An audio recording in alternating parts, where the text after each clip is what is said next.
માનવીની ભૂખ પેટમાં નથી હોતી, તે મનમાં વસે છે. આ ભૂખ અશાંત અને અસ્થિર જે કંઈને સ્પર્શી શકે છે તે બધું જ નષ્ટ કરી ચૂકી છે. હવામાન પરિવર્તન તો આ આંતરિક રોગનું માત્ર તાજું, સૌથી વિનાશક અને કદાચ અંતિમ લક્ષણ છે. તમે ઓપરેશન 2030 વિશે વાત કરો છો, તે માત્ર 5 વર્ષ દૂર છે અને વિદ્યાર્થી તરીકે અમે શું કરી શકીએ એના માટે? વ્યવસ્થાગત ફેરફાર. વ્યક્તિને જાગૃત કરો.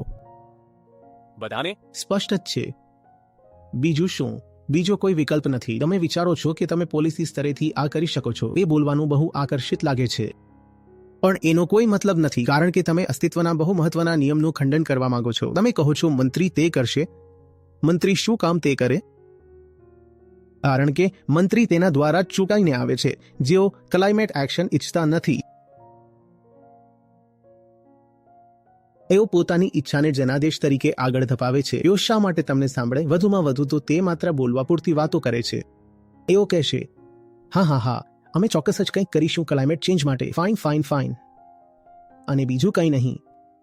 ફરીથી તમારે વ્યક્તિગત જાગૃતતા લાવવી પડશે, જેથી જે સત્તામાં છે તે તમારો અવાજ સાંભળે. આ એક મોટો પડકાર છે અને અત્યારે તમારી પાસેથી એ જ અપેક્ષા રાખવામાં આવી રહી છે. પડકાર સ્વીકારો. જો તમે માત્ર કોઈ મસીહા પર, કોઈ મહાન ઉદ્ધારક પર આધાર રાખો છો કે જે સત્તામાં આવ્યા પછી તમારા માટે બધું કરશે, એવું ક્યારે થવાનું નથી.